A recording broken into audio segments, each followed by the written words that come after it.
The Texas Bowl was the worst thing to happen in 2024, and I'm about to get really drunk. But first, let's get locked on Baylor postgame.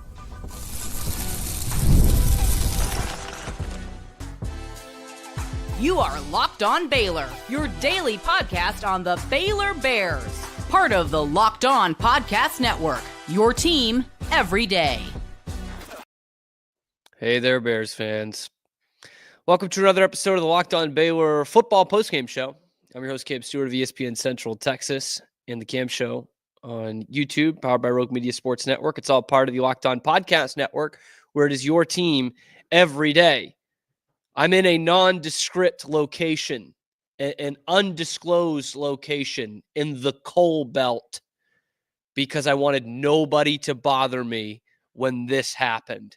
And I'm very glad that I am out in the middle of nowhere and nowhere near any of you from either side. Bears lose this one. Actually, as we're live on YouTube, they're having the last few inconsequential snaps. But right now it's 44-31 LSU. And I think that score line is going to flatter Baylor a little bit because they were not in this game today for most of it. And when they had a chance to get in the game, they just really didn't want to. They didn't want to get in the game. And it would take days and episodes and possibly a whole week of shows to get through all the things that went wrong in this game. But we're going to try it on this Locked On Baylor football postgame. Still, your number one destination for Baylor football postgame. It has been all season long. It stinks that this is the last one, but it stinks more that Baylor lost this game because I think they had every chance to win it until the ball got kicked off. LSU just took them to the woodshed in this one. And what's so crazy about this game is LSU crushed Baylor in the first quarter. Like, just imposed their will on them and just destroyed them in the first quarter. The next three quarters, Baylor crushed Baylor. Like, Baylor just wanted to not be in that game. Every opportunity they had to get in the game, it just, like, something happened that was even worse than the last time. You know, like they try to do the double whammy at the end of the first half. And it looks like they do the first half. They score, with whatever, a minute 14 to go in the first half. And I was texting people saying, I think they left too much time for LSU's offense here. And that was wrong. They didn't. They left too much time for LSU's special teams because once they got into the game for the first time, they give up a kick return touchdown. Because that had to happen. It had to.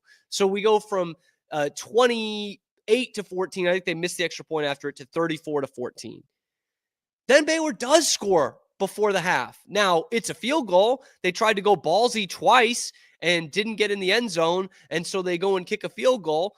And then they're like, okay, now you can get back into this game. First drive of the second half, another goal to go situation. They go ballsy again, and they probably get hosed on that call for an Ashton Hawkins touchdown. But that example was the first of many in this game that really epitomized what was wrong with Baylor today, specifically on the offensive end.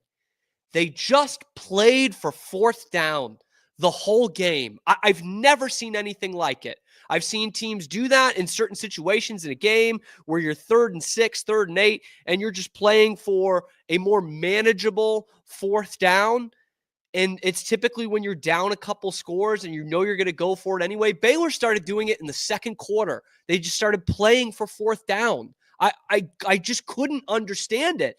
And not just playing for fourth down, but like, hey, third down and whatever distance, let's just draw up the most asinine play that we've run all year long, do that 3 or 4 third downs in a row, and then let's play for fourth down. Here's a good idea. How about you play for third down? Like any other team in the history of football ever. No, we'll play for fourth down, and we'll take our chances. Chances were not that good, by the way. 1 for 5 on fourth down in the game. So, congrats, Spav. You played for fourth down. Look where it got you. 1 for 5, 20% on fourth down. Is that the kind of percentages we're playing here? I know Baylor's more of a business pre-med school, but can we send you to the math department? I'm no nerd. I don't think those are good numbers. I don't think that's a good percentage. good odds on fourth down. And it was the most frustrating play of the game, but maybe, just maybe, it taught Baylor a lesson going forward. Because in the third quarter, when you have a chance to, again, really make this thing a game, coming off the Garmin-Randolph pick, get it to a one-score game, you play again on 3rd and 5 for 4th and 1, and you lose 36 yards on 4th and 1. Like, Baylor's a great pre-med school. It's a great business school, awesome religious school. So you guys will know that was a sign from God. Stop doing that. Cut the crap. Stop playing for fourth down. And you got it right in your face on that one. How about you go and lose 36 yards? To me, that was such an emblematic play in this game. And there was just stuff that went wrong for Baylor, specifically offensively, because we'll get to the defense in a minute, specifically offensively for Baylor, that they just didn't do all season long. Dave Aranda is pretty aggressive on fourth downs, but I don't think there was a game this year where we said Baylor's playing for fourth down. Like 3, 4, 5 drives in a row, running it on 3rd and 6, 3rd and 8. You don't even have your feature back out there. Because I go back to that touchdown that should have been for Ashton Hawkins. I think that was certainly disputable that he got that foot down. I think when the call on the field's a touchdown, that should have been upheld for a touchdown. And that's what we'll remember. But the play before that is 3rd and 8, and it looked like a false start to everyone in the world. And nobody went at the same time as the football. And again, you ran off tackle. 3rd and 6, 3rd and 7, 3rd and 8, all game long, you're doing this. Like that to me is embarrassing. And this performance in this game was embarrassing. They fought the whole time. They didn't put their heads down. They didn't, put their tail between their legs, heads hanging low, and just give up. But the execution was horrid, man. And the coaching in this game was terrible. You're looking at an LSU team that didn't even want to play in this game. And yet, if I asked you in the first half, what team doesn't want to play, you'd be hard-pressed to get the right answer. I look at that LSU 3-play scoring drive where 2 of them, Baylor's defensive backs are just giving up. You flush Nussmeier out of the pocket. Looks like he's going to throw it away. And then all of a sudden, there's a receiver, 20 yards down the field. No one's even near him. He's on the sideline, grabs the ball, gets both feet in bounds because the defensive back just gave up. And the next play, one-on-one, Caden Jenkins, no shot, touchdown LSU. How many times did they isolate Caden Jenkins in the first half? That's supposed to be your best corner. They found a weakness there and kept going after it and after it and after it. And Baylor could not make an adjustment? They needed to wait till halftime to make an adjustment? I said this on Twitter, like if you're going to wait till halftime to make these adjustments and wake your guys up, the game's going to be over. And it was. It was. As much as Baylor kind of got back into it in the second half, the game was over at halftime. And I know Baylor's not a good pass rushing team, but to just get no pressure whatsoever against that LSU battered offensive line. Neither of their tackles started, and you got 0 effing sacks. 0. A big part of that is you didn't have Steve Linton in this game because I'll tell you what, the game was probably over in the first quarter in retrospect, but the most disappointing part about all of this came before the game. LSU was the one that didn't want to play. They were the ones that had all these opt-outs and guys going to the draft and not wanting to play in this game. They're the ones who had all these starters in the portal. And yet, an hour before the game, we get the injury chart, and 2 of your defensive starters, 2 senior defensive starters, Snacks Johnson and Steve Linton, are not playing in this game for academic issues. Are you kidding me? Are you serious with that? 2 senior leaders, starters on this defense, going to the NFL draft and just mailed it in their last semester. Good on Dave for saying, no, you're not playing in the bowl game. But can we question a culture then when two of your senior starters are just mailing it in at the end of the academic year and not being eligible to play in the bowl game? That's embarrassing. That's a disgrace. How is that the leadership here? And I know they're kids. They're 22 and 23 years old. They've both played at multiple programs. Snacks Johnson's been here twice. Steve Linton, this should have been your game. Neither tackle is playing for LSU. You have the chance to go off for the first time in like 3 months. But what, you didn't bother to take your finals? Just tanked it? To me, that's the most disappointing out of all of this, that a couple of your senior leaders were not out there. Not for an injury, not for, not for a bad play, because you just didn't do the little things. That sucks.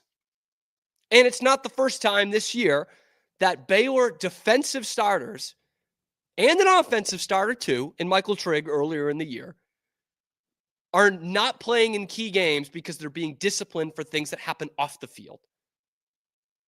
And where was Michael Trigg in this game? No idea. No idea. He was listed as questionable. It sounds like an injury. That was clearly something Baylor missed here. It doesn't seem like it was a disciplinary thing. It seems like it was an injury. That stunk. That was something Baylor could have really used today. But all three facets were not good enough, not nearly good enough today. Special teams blocks a kick in the first half. And then after Baylor goes down and scores, they give up a kickoff return for a touchdown. Because we're not kicking the ball into the end zone. Why would we do that? That would be stupid. Every other team does that. Look how it works out for them. You look at the raw numbers of this thing, and it shouldn't be as lopsided as it was. But that just shows you how bad Baylor was in situational football. They had almost 100 more total yards than LSU. Sawyer Robertson throws for 445 yards.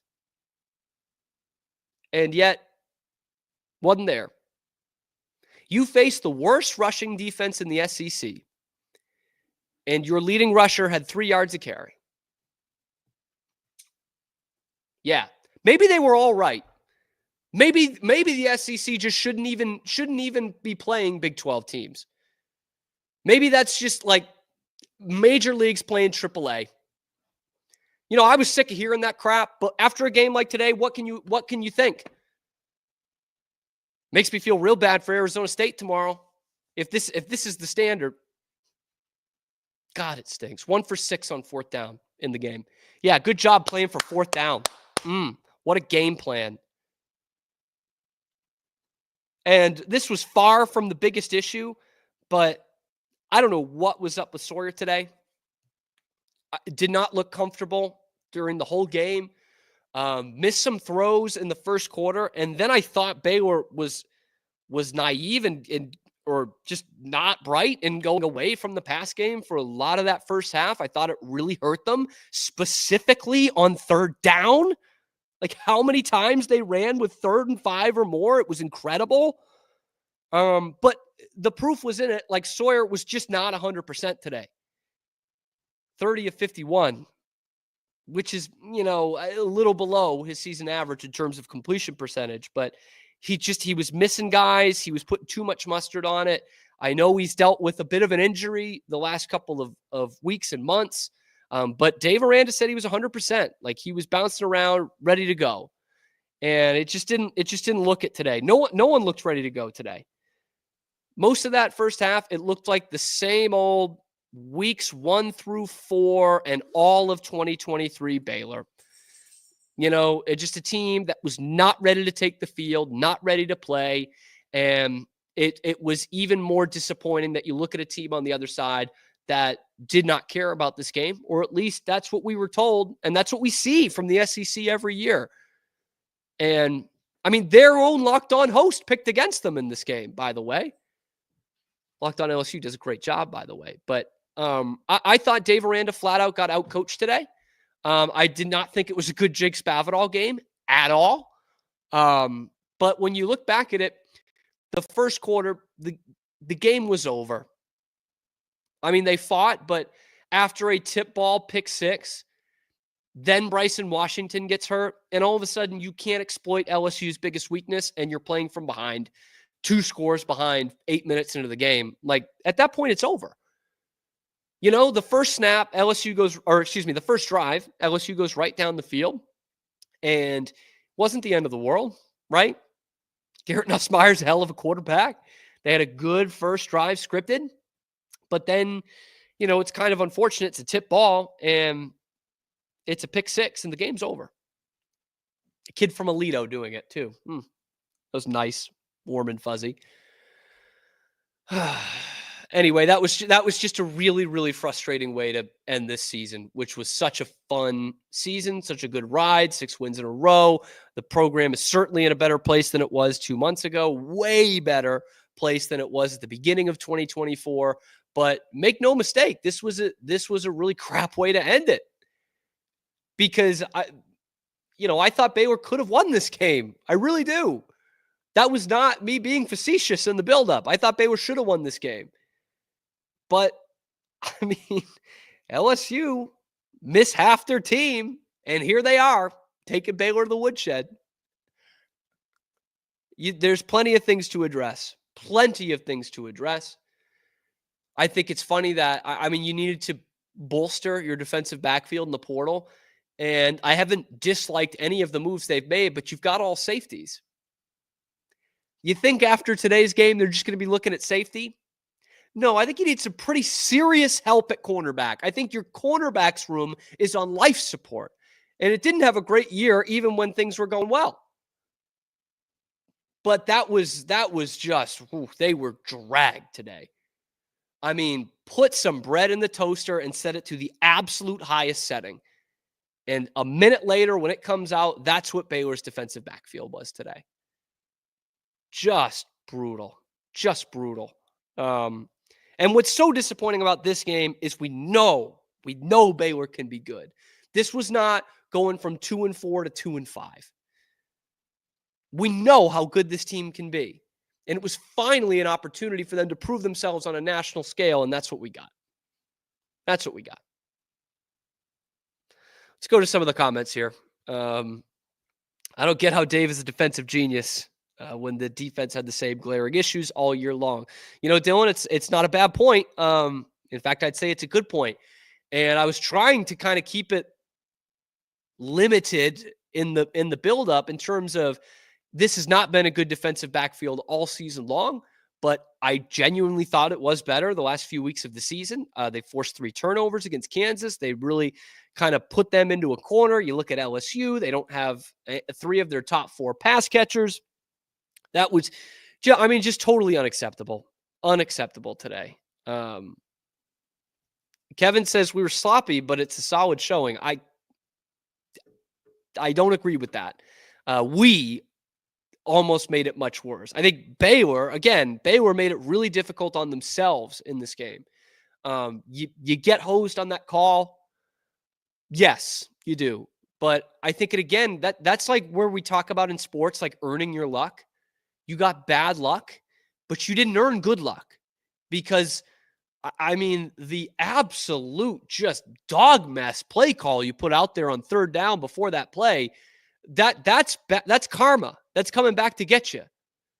That's coming back to get you. And this is a good day for the people that Baylor fans who still wanted Dave Aranda gone even after winning 6 straight games. And I know there are plenty of you out there. This is a day full of ammunition.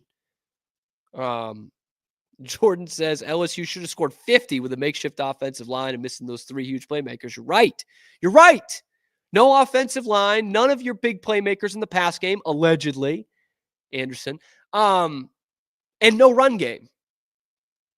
And yet, they probably should. They took the foot off the gas in this game.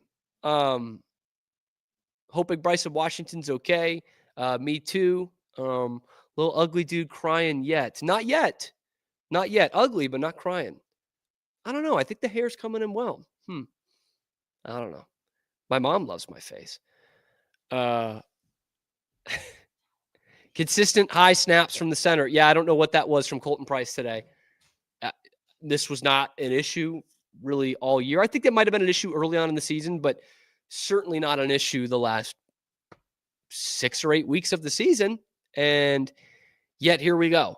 I mean, that and the biggest play of the game to that point, you chuck it over Sawyer's head and it loses 36 yards. I mean, at that point, I almost turned this thing off. I can't really do that. I don't get paid to do that. But yeah, that was Brian Turner. Go Tigers. Kicked y'all ass with backup. Stay in a child's place. I'm not going to do that. I'm an adult. I do live with another adult. I don't know what that means, stay in a child's place. But I think you have to register for that wherever you move. Ooh, don't go trick-or-treating around Brian Turner's house. Some that I cannot put out there. Kevin put, we beat Baylor with backups, put some respect on our name. That means you respect Baylor. So, I mean, yeah, that was a great, I mean, as bad a performance as it was from Baylor, it was still a great LSU performance. And I had this sneaky feeling that, that Nussmeier could do this by himself. I thought it was going to be more like a 31-24 Nussmeier does it by himself, but boy, did he have a real good game. Baylor was clearly rusty. I mean, their last game was the same time as LSU's last game. That's not an excuse. I'm sorry. That's absolutely not an excuse. Mitch, the last 6 games were against mediocre to inferior opponents. That's the reality. If we want to beat good teams, we need major changes. Making excuses for this coach year after year is detrimental. Let's pick this apart a little bit. They didn't beat a ranked team. That doesn't mean they didn't beat a good team. I thought Baylor was a good team this year.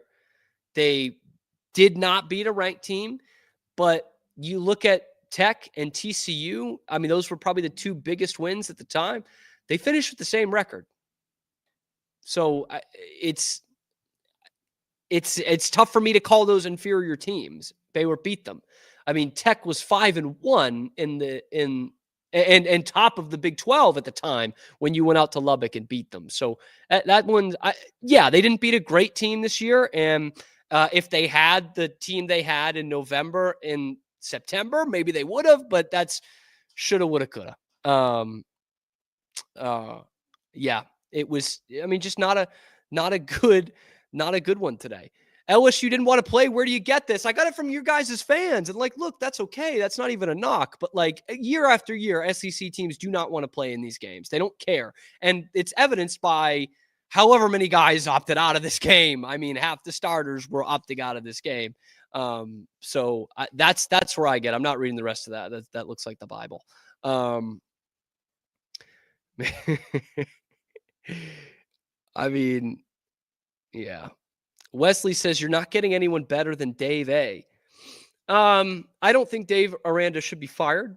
I don't think you should ignore the last 6 games of the season, but I also think you probably could. Like Dave Aranda at his worst here at Baylor was doing a pretty bad job. You can do better than that. You know, you absolutely can.